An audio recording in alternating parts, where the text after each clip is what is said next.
Assalamualaikum Ustadz. Waalaikumsalam warahmatullahi wabarakatuh. Semoga Ustadz dan seluruh jamaah percikan iman selalu ada dalam lindungan Allah Subhanahu wa Ta'ala. Amin, amin ya rabbal alamin. Ustadz, maaf, kalau orang yang meninggal karena bunuh diri boleh dilayat, takziah, dan apakah boleh disolatkan? Nah, orang yang meninggal bunuh diri, boleh nggak sih kita melayat?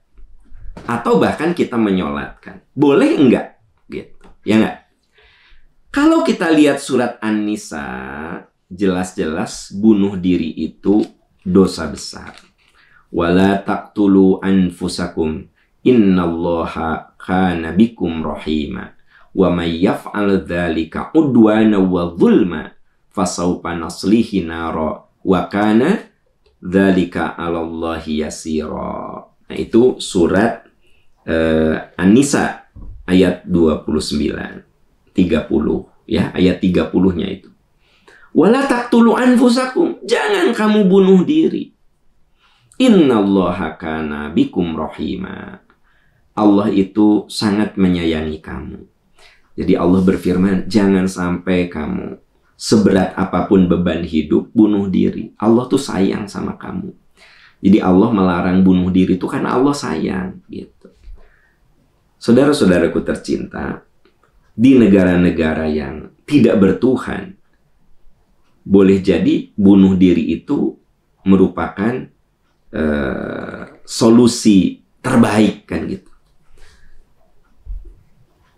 Kalah bersaing, bunuh diri. Tidak naik kelas, bunuh diri.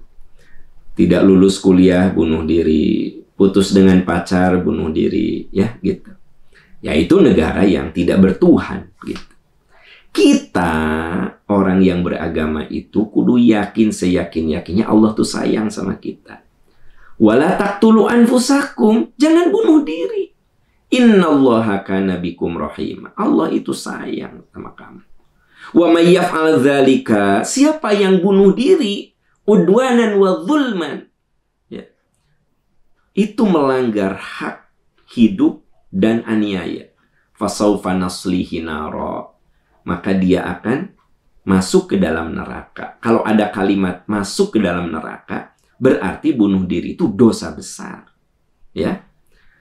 Nah, saudara-saudara sekalian, ini An-Nisa 29:30. Sampai di situ kita sepakat bahwa bunuh diri itu dosa besar. Ya, gitu. Nah ini ada catatan sedikit.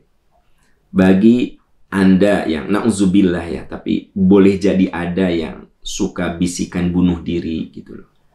Tolong Anda datang ke dokter jiwa. Ya. Ini saya ngomong serius nih. Jadi bunuh diri itu belum tentu bagian dari putus asa. Memang bunuh diri itu tidak bisa lepas dari keputusasaan. Tapi dalam analisis psikologis, bunuh diri itu boleh jadi ada bagian di otak yang bermasalah. Ya. Jadi seperti ada bisikan bunuh diri. Nah, na'udzubillah, tapi ini saya ingatkan bagi teman-teman yang suka ada bisikan bunuh diri, jangan dibiarkan. Anda datang ke psikolog, bahkan Anda datang ke psikiater, ke dokter jiwa. Orang yang datang ke dokter jiwa itu tidak hina, tapi dia berobat. Banyak orang yang tidak mau datang ke dokter jiwa, ke psikiater tuh, emang orang gelo? Emang aku gila? Teman-teman, yang namanya gila itu tidak selamanya kudu bajunya compang-camping, ketawa-ketiwi di jalan, bukan. Keinginan bunuh diri, ya, itu bagian dari sakit jiwa. Makanya, kalau ada orang yang punya keinginan bunuh diri, Anda datang ke dokter, ke psikiater. Boleh ke psikolog dulu, ya. Psikolog itu kan terapi naratif, omongan, digali gitu. Kenapa sampai Anda ada keinginan bunuh diri? Nah, kalau ke dokter, nah nanti dicek struktur otaknya. Karena orang yang berkeinginan bunuh diri itu di bagian otaknya ada masalah juga gitu. Itu bisa diobati. Nah, jadi orang bunuh diri bisa karena lemah iman, benar karena lemah iman. Bisa karena dia tidak bertuhan, atau bisa juga karena otaknya ada masalah. Jadi harus ditreatment, harus diobati. Ada orang yang berkeinginan bunuh diri. Kamu lemah iman, kamu dekat dengan Allah. Saya udah dekat dengan Allah, Ustadz. Saya sudah saum Senin Kemis, saya sudah baca Quran. Tapi saya ada keinginan bunuh diri. Anda datang ke dokter, saya bilang. Datang ke dokter. Diobatilah, diobati. Dan akhirnya sembuh. Keinginan itu hilang. Kenapa? Ternyata di otaknya itu ada masalah.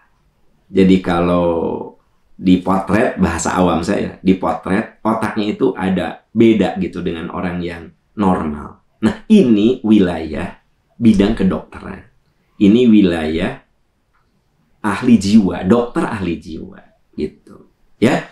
Nah, ini perlu saya jelaskan lebih detail gitu, karena seringkali orang kalau ada keinginan bunuh diri langsung divonis lemah iman. Saya pernah bertemu dengan orang yang ketemu saya, Ustadz, saya suka ada keinginan bunuh diri. Saya sudah tahajud, saya sudah saum Senin Kemis, saya sudah baca Quran, tapi suka ada begitu. Saya bilang datang ke dokter. Ya, datang ke dokter jiwa, ke psikolog, ke psikiater. Sembuh, diobati gitu. Ternyata di otaknya itu ada masalah. Ya, bahasa saya orang awam tuh semacam koslet lah gitu. Kayak Anda punya mobil, ujung-ujung drifting ke kanan aja. Tak, tak, tak. Padahal kan Anda nggak gerakin apapun. Kok ada drifting ke kanan? Berarti kan ada koslet itu. Otak juga begitu. Otak juga begitu. Ada saat dimana emang kudu diobati gitu loh. Ya, nah ini. Oke, itu persoalan bunuh diri. Sekarang, kalau ada orang yang bunuh diri, apakah kita boleh melayat? Boleh nggak melayat? Zaman Rasulullah ada kejadian.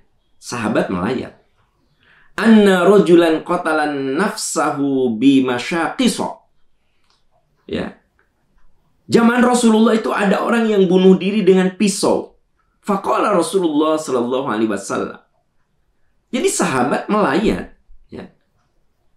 Lalu menyolatkan. Amma ana fala usolli alaih. Kalau saya tidak menyolatkan, sok kalian solatkan. Jadi menyolatkan orang yang bunuh diri boleh nggak? Boleh, gitu. Melayat boleh, ya. Nah, ada lagi Ibnu Abdil Bar rahimahullah membuat statement, ya, di dalam Istidhkar, dalam kitab Istidhkar, sallu ala man qala la ilaha illallah Muhammadur Rasulullah. Salatkan orang yang masih mengaku dirinya Islam. Dia masih mengaku syahadat la ilaha illallah. Dia masih ngaku Islam, ngaku beragama Islam. Salatkan sekalipun dia itu seorang ahli maksiat.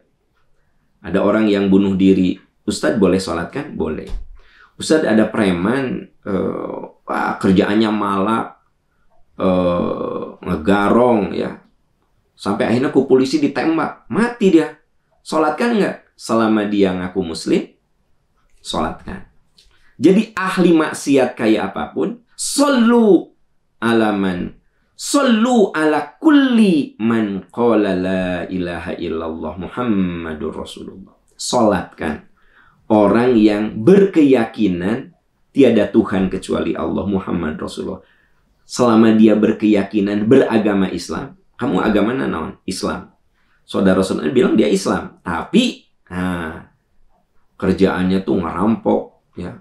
Wah, pokoknya ahli maksiat. Akhirnya mati sama polisi ditembak gitu. Boleh disolatkan? Boleh. Gimana kalau nggak disolatkan? Nggak apa-apa, gitu loh, ya. Orang yang bunuh diri, ya, dia melakukan dosa besar. Boleh disolatkan? Boleh. Boleh dilayat? Boleh, gitu. Gimana kalau saya mah nggak mau nyalatin? Nggak dosa, gitu. Jadi balik kepada kita. Anda punya teman, tetangga, nauzubillah ini mah kalau misalnya bunuh diri, Anda boleh melayat.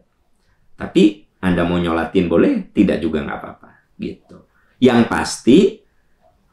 pasti orang yang bunuh diri itu selama dia mengaku muslim boleh disolatkan.